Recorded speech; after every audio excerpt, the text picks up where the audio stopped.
Hello guys, तो हम लोग आए हुए हैं राजगीर ट्रिप पे। तो ये हमने कमरा लिया है यहाँ पे। ये मेरा दोस्त टकलू भाई और ये हमें कवर्ड मिला हुआ है। यहाँ पे हम लोग सामान रख सकते हैं। ये फ्रीज है, यहाँ पे आप कुछ भी ठंडी चीज़ें रख सकते हो। ये अपने को मिला हुआ है कॉफ़ी मग, इसमें आप कॉफ़ी बना सकते हो। और ये शीशा, यहाँ पे आप अपने आप को देख पा रहे हो। ये गेट है। ये हम लोगों को की मिला हुआ है, hotel accessing card.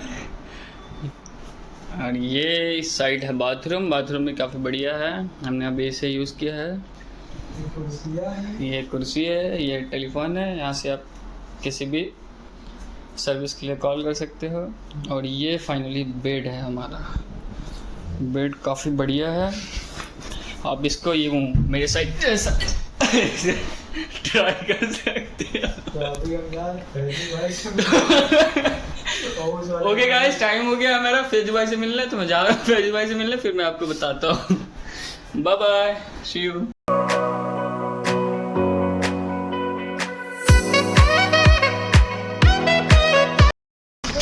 Hello guys, तो हम लोग आ गए हैं। अब हम लोग टमटम से जा रहे हैं रोप पे। ये हमारा घोड़ा है, ये हम है, ये हमारा टकलू भाई है, ये मेरा दूसरा दोस्त शुभम है। अब जा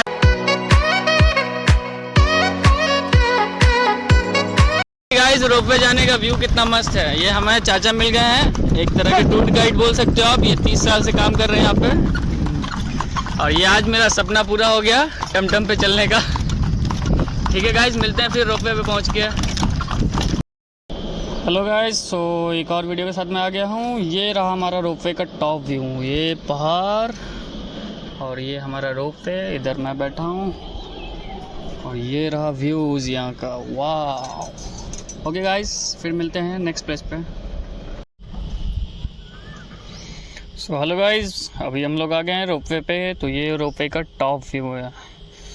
ये सिंगल लाइन जिपर है, ये सेकंड लाइन एंड ये क्रोप लाइन। और ये रहा राजगीर का टॉप व्यू का mountain area. It's a huge height.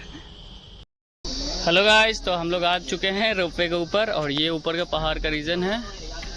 ये राजगीर का होल पहाड़ है। और ये मेरे साथ टकलू भाई और ये आप देख सकते हो, ये शांति स्तूप है। यहाँ पे हमने अभी कुछ पिक्चर्स क्लिक करवाए हैं, जो कि आपको बहुत जल्दी मेरे सोशल मीडिया अकाउंट पे मिलेंगे। ठीक है, फिर नीचे जाते हैं, फिर मिलते हैं, आपको नई जगह एक्सप्लोर करवाते हैं।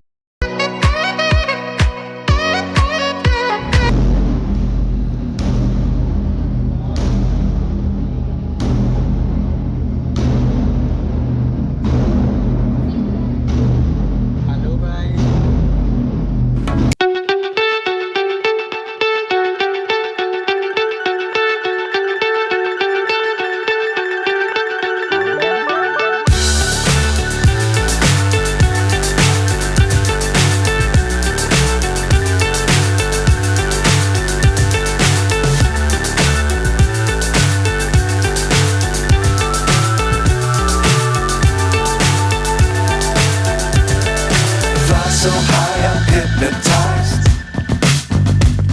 What's up is down, what's left is right. Chasing stars and holding you. I can't see the end, but we'll see it through.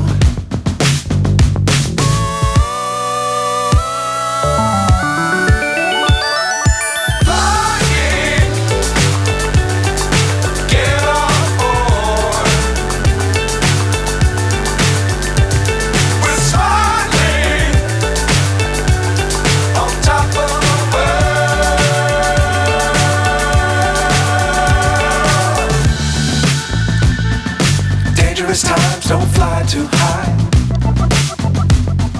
Be sure to keep the ground in sight. Fly forever if you keep it tight. Love the world, but keep the sky on your mind. Flying, get off.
Point है, ऊपर जाके दिखाते हैं हम क्या view है glass bridge का।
इन समुद्रों में पौधों की भी लाखों प्रजातियां पाई जाती हैं। इन विशाल समंदरों का पानी हमारी पृथ्वी का लगभग 3/4 हिस्सा है। इस धरती पर 5 बड़े महासागर हैं: आर्कटिक, अटलांटिक, हिंद, प्रशांत और दक्षिणी महासागर। ये सागर इतने महत्वपूर्ण हैं कि इनका तापमान और लहरें दुनिया के हर हिस्से के मौसम पर असर डालते हैं, चाहे वो मौसम कितना ही खतरनाक क्यों ना हो। हमारी ही तरह पानी के नीचे पनपता हर जीवन सूरज की रोशनी पर निर्भर है। जी हाँ जनाब, सिर्फ ये जंतु, मछलियां, पेड़ पौधे ही नहीं बल्कि बैक्टीरिया जैसे सूक्ष्म जीव भी सूरज से ऊर्जा पाकर खिलखिला उठते हैं। ये देखो मिस्टर ऊदबिलाव, कितने मजे ले रहा है। देखा इसे, अपने चेहरे की पोजीशन ऐसे बदल रहा है जैसे किसी स्पा में स्टीम ले रहा हो। और वो चली मैडम व्हेल इठलाते हुए सनबाथ लेने। और ये जोकर मछली यानी क्लाउन फिश, ये तो गाना भी गाती है भाई बिना किसी सुरताल के। हाँ, ये राख समुद्री जानती है और कोई खतरा महसूस होने पर ये कभी गुर्राती है और कभी चहकती है। क्लाउन फिश है ना। और ये डॉल्फिन हमारे स्मार्टफोन से भी ज्यादा स्मार्ट है। ये अपनी आवाज का इस्तेमाल सोनार की तरह करके एकदम सही दिशा में तैरती और एक दूसरे को संदेश भेजती है। जी हाँ, ईमेल या व्हाट्सएप से भी तेज। मूंगा चट्टानें यानी कोरल रीफ दुनिया की सबसे विविध इकोसिस्टम्स में से है। इन चट्टानों को अक्सर समुद्र के वर्षावन कहा गया है। आई, समुद्र में वर्षा? अजीब बात है ना? अरे दरअसल इनका नाम इनके आसपास बसे इन जीवों की विविधता के कारण पड़ा है। इनमें से कुछ मूंगे गर्म उथले समुद्र में तो कुछ ठंडी अंधेरी गहराइयों में रहकर हमारे इकोसिस्टम के संतुलन को बनाए रखते हैं। पौधे हमारे इकोसिस्टम का एक बहुत ही महत्वपूर्ण हिस्सा है और पानी में ऑक्सीजन का सबसे बड़ा स्रोत है।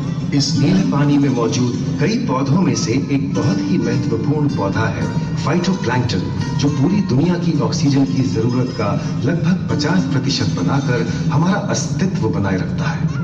इन समुद्रों में पहुंचने वाली सूरज की रोशनी की मात्रा के हिसाब से उन्हें 3 क्षेत्रों या परतों में बांटा गया है। सतह के सबसे नजदीक वाली परत को यूफोटिक जोन या सनलाइट जोन कहा जाता है। जाहिर है कि यहाँ सूरज की सबसे ज्यादा रोशनी पहुंचती है और 90% समुद्री जीवन इसी परत में मौजूद है। अगली गहरी परत को डिस्पोटिक जोन या ट्वाइलाइट जोन कहा जाता है। इस परत तक सूरज की सिर्फ 1% रोशनी पहुंचती है, जो पौधों के जिंदा रहने के लिए काफी नहीं है। तीसरी और सबसे गहरी परत एफोटिक जोन या मिडनाइट जोन है। यहाँ सूरज की रोशनी बिल्कुल नहीं पहुंचती। ये परत पूरी तरह से अंधेरी और ठंडी होती है, बिल्कुल किसी हॉरर मूवी के सीन जैसे। ये कई जगह पर इतनी गहरी होती है कि यहाँ आसानी से माउंट एवरेस्ट जैसे ऊंचे पहाड़ भी समा सकते हैं। और इसकी सबसे गहरी जगह है प्रशांत महासागर में मरियाना ट्रेंच। महाद्वीपीय तटों के साथ लगे उथले समुद्री इलाकों तक पहुंचना आसान है, लेकिन ये समुद्र का सिर्फ 10% है। समुद्र की गहराई जितनी बढ़ती जाती है, उतने ही वहां के हैरत अंगेज जीव जिन तक पहुंचना मुश्किल होता जाता है। ये समुद्री जीव पहले तो अपनी खूबसूरती से आपको छलते हैं और फिर अचानक एक खतरनाक रूप ले लेते हैं, जिनसे बचना मुश्किल ही नहीं नामुमकिन है। पर ये क्या, अचानक ये रोशनी कहां से आई? ओहो, ये तो जेलीफिश का झुंड है, जिनकी रोशनी एकदम डिस्को लाइट की तरह लगती है। वाह, ये हुई ना बात। अब सभी बड़ी छोटी मछलियां इन चमचमाती डिस्को लाइट को देखकर पार्टी करने आएंगी। और फिर यही रोशनी उन्हें बेरहमी से दबोचकर उनका शिकार करके अंधेरे में वापस गायब हो जाएगी। लेकिन सभी शिकारियों को छलावे से लुभाना नहीं पड़ता। सबसे घातक शिकारियों में से है शार्क, जैसे ग्रेट व्हाइट और टाइगर शार्क। शार्क आमतौर पर सूरज ढलने के बाद अंधेरे में शिकार पे निकलती है समुद्री जीवों का यमराज। आज तक शार्क की 500 से ज्यादा प्रजातियों का पता चल चुका है। ये हर तरह के खुले महासागरों में, मूंगे की चट्टानों में, आर्कटिक की बर्फ के नीचे और समुद्र की अंधेरी गहराइयों में पाई जाती है। और ये है समुद्री घोड़ा, जो तबड़क तबड़क नहीं, छप छप छप छप करता है, यानी दौड़ता नहीं तैरता है। हमने इन समुद्रों के बारे में बहुत कुछ जाना है, पर अभी भी बहुत कुछ जानना बाकी है। ये सागर गहरे और विशाल, ठंडे और अंधेरे में डूबे होते हैं। इन गहराइयों में पनपने वाली 17,000 से अधिक प्रजातियां मानो किसी कल्पना से कम नहीं है। किसी खूबसूरत एंजल की तरह दिखने वाले जीवों के साथ साथ न जाने और क्या क्या देखने को मिले।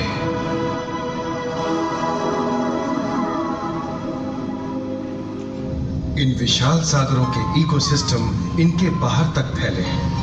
खारे पानी की खाड़ियां, समुद्रों, समुद्र तटों और नमकीन दलदली इलाकों तक। मानव जाति दशकों से प्लास्टिक, जहरीले रसायन, तेल और ऐसी कई चीजों को पानी में बहाकर समुद्रों को नुकसान पहुंचा रही है। कई समुद्री जीवों या मछलियों की दर्दनाक मौत और उनकी इस तड़प का जिम्मेदार हमारी मानव जाति ही है। पिछले कुछ दशकों में वैज्ञानिक पैमाने पर सामने आए खतरों में से एक बड़ा जलवायु परिवर्तन है, जिससे महासागर गर्म हो रहे हैं और ग्रीन हाउस गैसों की अधिकता और ऑक्सीजन की कमी के कारण इन समुद्रों का अम्लीकरण हो रहा है। सागरों के इस तरह गर्म होने से पानी का स्तर बढ़ गया है और बर्फ की चादर पिघल रही है। इस विनाशकारी बदलाव के परिणाम स्वरूप समुद्री जीवन खत्म हो रहा है। और पूरे इकोसिस्टम के लिए ऐसे खतरनाक हालात हम ही पैदा कर रहे हैं। हमारी आने वाली पीढ़ी का भविष्य इस बात पर निर्भर करता है कि क्या हम आज अपने निजी जीवन से प्लास्टिक को हटाने जैसा छोटा कदम उठा सकते हैं, या फिर हम बड़े स्तर पर सख्त नियम बनाकर उन्हें लागू करें, जिससे समुद्री संसाधनों का दोहन और प्रदूषण कम हो। याद रखिए, बात हमारे अस्तित्व की है तो बदलाव की शुरुआत भी हमें ही करनी होगी।